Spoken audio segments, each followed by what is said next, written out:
আসসালামু আলাইকুম। আজকের বাংলা নিউজে আপনাকে জানাচ্ছি স্বাগত। এখন শুনবেন সংবাদ শিরোনাম। আমাদের সংবাদটি যদি ভালো লাগে লাইক কমেন্ট শেয়ার দিয়ে জানিয়ে দিন আপনার মতামত। ইরানে বিক্ষোভে ২,০০০ মানুষ নিহত, সরকারি কর্মকর্তা। ইরানের একাধিক বাড়ি থেকে মার্কিন অস্ত্র ও বিস্ফোরক উদ্ধার, গোয়েন্দা সংস্থা। ইরানে খুব শিগগিরই সরকারের পতন হবে, জার্মানি।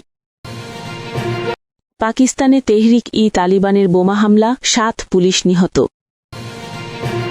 আইসিজেতে বিচার শুরু, আমার চোখের সামনেই শিশুদের আগুনে ছুঁড়ে কালা হয়েছিল মিয়ানমারে নিপীড়িত রোহিঙ্গা নারী।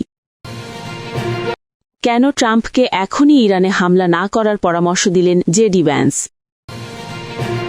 ইরানে বিক্ষোভে ২,০০০ মানুষ নিহত, সরকারি কর্মকর্তা। ইরানে চলমান বিক্ষোভে নিরাপত্তা বাহিনীর সদস্যসহ প্রায় ২,০০০ মানুষ নিহত হয়েছেন। মঙ্গলবার ইরানের একজন সরকারি কর্মকর্তা এই তথ্য জানিয়েছেন। ২ সপ্তাহ ধরে চলা দেশব্যাপী অস্থিরতা দমনে কঠোর পদক্ষেপ নেওয়ার পর এই প্রথম কর্তৃপক্ষ এত বিপুল সংখ্যক মানুষের মৃত্যুর কথা স্বীকার করল। রয়টার্সের সঙ্গে আলাপকালে ওই ইরানি কর্মকর্তা দাবি করেন, বিক্ষোভকারী ও নিরাপত্তা কর্মী উভয় পক্ষের মৃত্যুর পেছনে সন্ত্রাসীরা দায়ী। তবে নিহতদের মধ্যে কতজন সাধারণ মানুষ আর কতজন নিরাপত্তা বাহিনীর সদস্য সে বিষয়ে ওই কর্মকর্তা কোনো সুনির্দিষ্ট তথ্য দেননি। ইরানে ভয়াবহ অর্থনৈতিক পরিস্থিতির কারণে এই অস্থিরতার সূত্রপাত হয়েছে। গত ৩ বছরের মধ্যে এটি ইরানের কর্তৃপক্ষের জন্য সবচেয়ে বড় অভ্যন্তরীণ চ্যালেঞ্জ বলে ধারণা করা হচ্ছে। গত বছর ইসরায়েলের সঙ্গে সংঘাত ও যুক্তরাষ্ট্রের হামলার পর ইরান এমনিতেই তীব্র আন্তর্জাতিক চাপের মধ্যে রয়েছে। ১৯৭৯ সালের ইসলামী বিপ্লবের পর থেকে ক্ষমতায় থাকা ইরানের ধর্মীয় কর্তৃপক্ষ এই আন্দোলন মোকাবেলা করায় দ্বিমুখী নীতি গ্রহণ করেছে। তারা অর্থনৈতিক সমস্যার কারণে হওয়া প্রতিবাদ বিক্ষোভকে বৈধ বলে অভিহিত করলেও বাস্তবে অত্যন্ত কঠোরভাবে বিক্ষোভ দমন করছে। ইরান সরকার এই অস্থিরতা উস্কে দেওয়ার জন্য যুক্তরাষ্ট্র ও ইসরায়েলকে দায়ী করে দাবি করেছে তথাকথিত সন্ত্রাসীরা এই আন্দোলনকে দখল করে নিয়েছে। এর আগে একটি মানবাধিকার সংস্থা জানিয়েছিল, বিক্ষোভে শত শত মানুষ নিহত এবং হাজার হাজার মানুষকে গ্রেফতার করা হয়েছে। কয়েকদিন ধরে তেহরান সরকারের ইন্টারনেট বন্ধ রাখা সহ যোগাযোগের ওপর নানা বিধিনিষেধ থাকায় তথ্য সংগ্রহ করা কঠিন হয়ে পড়েছে। ইরানের একাধিক বাড়ি থেকে মার্কিন অস্ত্র ও বিস্ফোরক উদ্ধারের দাবি করেছে দেশটির কেন্দ্রীয় গোয়েন্দা সংস্থা। এসব অস্ত্র ও বিস্ফোরক দ্রব্য কয়েকটি সন্ত্রাসী সেলের সদস্যের কাছে ছিল বলে জানানো হয়েছে। ইরানি কর্তৃপক্ষের অভিযোগ, দেশটিতে সহিংসতা উস্কে দিতে যুক্তরাষ্ট্র ও ইসরায়েল বিদেশি এজেন্ট মোতায়েন করেছে, যাতে পরবর্তীকালে দেশটির বিরুদ্ধে সামরিক শক্তি ব্যবহারের অজুহাত তৈরি করা যায়। এর আগে ইরানের পররাষ্ট্রমন্ত্রী আব্বাস আরাকচি একটি বিবৃতিতে জানান, দেশের বাইরে থেকে বিক্ষোভকারীদের নির্দেশনা দেওয়ার বেশ কিছু অডিও রেকর্ড কর্তৃপক্ষের হাতে এসেছে। ইরানের বিরুদ্ধে সামরিক হামলার হুমকি অব্যাহত রেখেছে মার্কিন প্রেসিডেন্ট ডোনাল্ড ট্রাম্পের প্রশাসন। হোয়াইট হাউস বলেছে, ইরানের বিরুদ্ধে বিমান হামলা চালানো সহ অনেক বিকল্প তারা বিবেচনায় রাখছে। ইরানে সরকার বিরোধী ব্যাপক বিক্ষোভ চলছে। এই বিক্ষোভের জেরে দেশটির সরকারের উপর চাপ বাড়ছে। দেশটি বলেছে তারা যুদ্ধ চায় না, তবে যুক্তরাষ্ট্র হামলা চালালে তারা হাত গুটিয়ে বসে থাকবে না, বরং প্রত্যাবাদ জানাবে। আব্বাস আরাকচি বলেছেন, তার দেশ যুদ্ধের জন্য প্রস্তুত, তবে তারা আলোচনার পথও খোলা রেখেছে। গত ডিসেম্বরের শেষ দিক থেকে ইরান জুড়ে অস্থিরতা চলছে। এতে নিরাপত্তা বাহিনীর সঙ্গে সংঘর্ষে প্রাণহানিও হয়েছে। পরিস্থিতি নিয়ন্ত্রণে আনতে তেহরান কঠোর বিধিনিষেধ আরোপ করেছে। মুঠোফোন ও ইন্টারনেট সেবা বন্ধ রাখা হয়েছে। কর্তৃপক্ষের দাবি, বিদেশি উস্কানোবলী সহিংসতা ঠেকাতেই এসব ব্যবস্থা নেওয়া হয়েছে। ইরানে খুব শিগগিরই সরকারের পতন হবে বলে দাবি করেছে জার্মানি। দেশটিতে চলমান বিক্ষোভ ও সহিংস দমন পীড়নের প্রেক্ষাপটে জার্মান চ্যান্সেলর ফ্রিডরিক ম্যাটস এই মন্তব্য করেন। তিনি বলেন, তেহরানের বর্তমান শাসন ব্যবস্থা টিকে আছে কেবল বল প্রয়োগের ওপর ভর করে, যা তাদের পতনের ইঙ্গিত দিচ্ছে। ইরানের সরকার এখন শেষ পর্যায়ের দিন ও সপ্তাহ পার করছে। মঙ্গলবার ভারত সফরকালে সাংবাদিকদের সঙ্গে আলাপকালে ফ্রিডরিক ম্যাটস বলেন, যে কোনো সরকার যদি কেবল সহিংসতার মাধ্যমে ক্ষমতায় টিকে থাকতে চায়, তাহলে কার্যত তার পরিসমাপ্তি ঘটে যায়। আমার ধারণা, আমরা এখন এই শাসন ব্যবস্থার শেষ কয়েকটি দিন ও সপ্তাহ প্রত্যক্ষ করছি। জার্মান চ্যান্সেলরের মতে, ইরানের নেতৃত্ব এখন আর জনগণের বৈধ সমর্থন ধরে রাখতে পারেনি। তিনি চলমান অস্থিরতা অবসানে শান্তিপূর্ণ রাজনৈতিক পরিবর্তনের আশাবাদও ব্যক্ত করেন। ফ্রিডরিক ম্যাটস বলেন, ইরানের পরিস্থিতি নিয়ে যুক্তরাষ্ট্র, যুক্তরাজ্য ও ফ্রান্সের সঙ্গে ঘনিষ্ঠ যোগাযোগ বজায় রাখছে বার্লিন। তিনি আরও জানান, ইরানে যেন শান্তিপূর্ণভাবে একটি গণতান্ত্রিকভাবে বৈধ সরকারের কাছে ক্ষমতা হস্তান্তর সম্ভব হয়, সেজন্য পররাষ্ট্রমন্ত্রীরা